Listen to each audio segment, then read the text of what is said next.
DJ पर थिरकने का शौक हर किसी का होता है।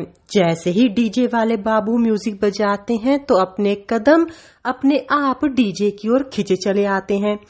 लेकिन क्या आपको पता है, आपका यही थिरकने का शौक आपको हमेशा के लिए बहरा बना सकता है। अगर नहीं तो आपको बता दें कि लखनऊ शहर के जाने माने ENT surgeon doctor Pankaj Shrivastava का कहना है कि लाउड म्यूजिक यानी डीजे पर देर तक नाचने से उसका साउंड सिस्टम आपके कानों को प्रभावित करता है, जिस वजह से उनके पास ऐसे मामले रोज आ रहे हैं जिसमें लोग आकर बताते हैं कि रात भर डीजे पर नाचने की वजह से उनके सुनने की क्षमता खत्म हो गई है। आजकल जो मैं एक बार कहना चाहूँगा कि एक नए तरीके का डीजे आया है जो शादियों में बजता है, उसकी जो डेसिबल क्षमता है वो कहीं ज़्यादा है और सरकार का ध्यान इस पर बिल्कुल नहीं है। कई पेशेंट हमारे पास आते हैं जो रात में आधे घंटे 1 घंटे डीजे के सामने डांस कर रहे हैं या रह रहे हैं, बारात में जा रहे हैं और उसमें बहुत ज़्यादा दुष्प्रभाव पड़ रहा है। उसमें सीटी की आवाज़ आती है, पेशेंट इरिटेबल होता है, सुनने की कमी आ जाती है। थोड़ा सा सरकार को इसको ध्यान देना है और उसके डेसिबल क्षमता पर रोक लगानी है। एक दिन में या नॉर्मल इंसान एक दिन में कितना म्यूजिक सुन सकता है, कितना मतलब झेल सकता है कान को?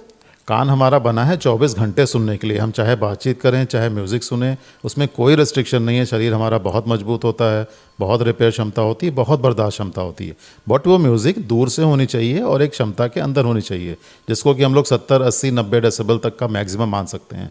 बट जो डीजे होता है, आप उम्मीद नहीं करेंगे कि वो 120 डेसिबल क्रॉस करता है। जो जेट जहाज़ की आवाज़ होती है उससे भी ज़्यादा, तो वो डेफिनेटली हानिकारक है।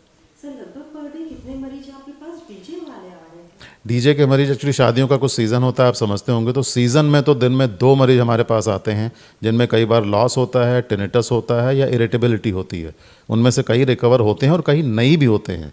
दूसरा, बच्चों की थोड़ी सी, हम यंग जो बच्चे हैं उनको कहना चाहेंगे, क्योंकि ईयरफोन जब आप लगाते हैं तो 2 चीज़ें होती हैं। एक तो वॉल्यूम बहुत ज़्यादा बढ़ जाता है और आपको पता नहीं चलता है कि कितना वॉल्यूम अंदर जा रहा है। कई बार बच्चे ईयरफोन लगा के सो जाते हैं, तो वो बहुत हानिकारक है, उससे बचें। जो ना पढ़ना लिखने में ज़रूरत है वो अलाउड है, ठीक है, बट अननेसेसरी बचें।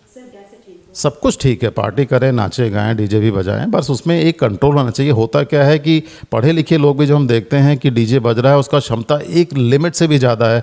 बजाने वाला क्यों बजाता है वो तो हमें नहीं पता, प्रोफेशनल है वो, शायद सबको इम्प्रेस करना चाहता हो या अपना एक माहौल बनाना चाहता हो। लेकिन जो अरेंज कर रहा है या जो वहाँ जा रहा है, उसका अपना कान है, उसका अपना शरीर है। थोड़ा सा कम करें, खूब एंजॉय, खूब पार्टी करें, लेकिन एक जो शोर की क्षमता है वो कम करें। अगर डीजे बज ही रहा है और कंट्रोल नहीं है तो थोड़ा सा दूर खड़े हों। आपको स्वयं ही बचना है। पीवीआर वगैरह बहुत कंट्रोल्ड होते हैं। जहाँ पे साइंटिफिक सिस्टम है उनकी जो आवाज़ें हैं वो बिल्कुल कंट्रोल्ड है। जैसे हम लोग मूवी देखने जाते हैं, वो आपके लिए हानिकारक नहीं है, बिल्कुल नहीं। लखनऊ से अंजलि सिंह राजपूत की रिपोर्ट, लोकल 18।